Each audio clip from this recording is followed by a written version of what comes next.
ঘৰতে আছোঁ কাৰণ জ্বৰ কাহ চৰ্দি হৈছে। হস্পিটেলত যাবই নোৱাৰোঁ। হস্পিটেল গ'লেতো ক'বই কৰোণা হৈছে বুলি। সেইকাৰণে ঘৰতে বহি আছোঁ। ঘৰত বহি বহি আমনি লাগিছে। সেইকাৰণে মাৰ বিষয়ে কেইটামান কথা ক'ম। যদি ভাল লাগে লাইক কমেণ্ট আৰু শ্বেয়াৰ কৰিব, লগতে মোৰ চেনেলটো ছাবস্ক্ৰাইব কৰি দিব।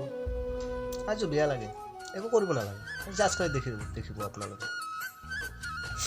মা কেতিয়াও নকয় মোক সুখত ৰাখা, কেৱল কয় তহঁতে সুখত থাকা।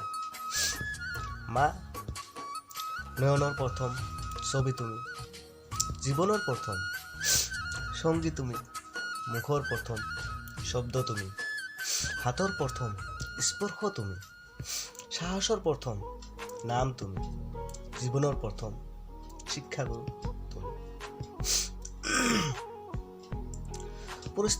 পৰিস্থিতি অনুযায়ী সকলো সলনি হয়, কিন্তু মা কেতিয়াও সলনি নহয়।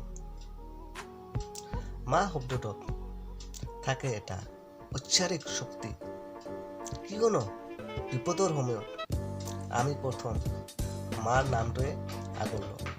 কথাবিলাক সঁচা নে?